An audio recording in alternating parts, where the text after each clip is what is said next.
सबसे पहले मैं बताना चाहती हूँ कि मैं अपनी दादी से बहुत प्यार करती हूँ। वह मुझे बहुत लाड़ प्यार करती थी।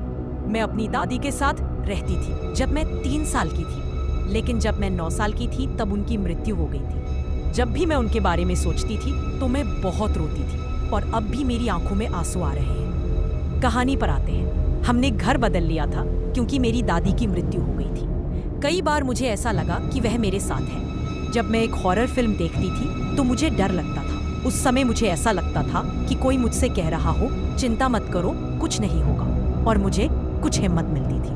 अब एक रात मैं अपनी मम्मी के साथ सो रही थी। उस समय घर पर कोई नहीं था। मुझे लगता है कि यह आधी रात थी। मुझे टाइम तो पता नहीं है। अचानक मेरी नींद में मैंने अपनी दादी माँ को मेरी माँ को पुकारते हुए सुना। मुझे लगा कि यह मेरा सपना था, लेकिन मुझे यकीन है कि मैं जाग रही थी। मैं इसके बारे में सोचकर बिस्तर पर बैठ गई। फिर मैंने उनकी आवाज़ सुनी। मैं पहले डर गई क्योंकि मेरी माँ गहरी नींद में थी और घर पर कोई नहीं था। मैंने सोचा कि वह मुझे कोई नुकसान नहीं पहुंचाएगी और मेरी मम्मी को जगाए बिना ही चली जाएगी। अगली सुबह मैंने अपनी मम्मी से उस बारे में कहा।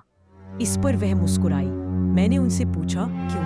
उन्होंने कहा कि जब भी वह किसी चीज के बारे में चिंता करती है या किसी भी चीज के बारे में दुखी रहती है तो वह निश्चित रूप से सपना देखती है, जैसे मेरे दादाजी का जल्दी निधन हो गया। एक और बात है कि एक दिन मुझे दोपहर में बहुत तेज बुखार आया और मैं स्कूल से घर आ गई। मेरे पापा दूसरे शहर गए हुए थे।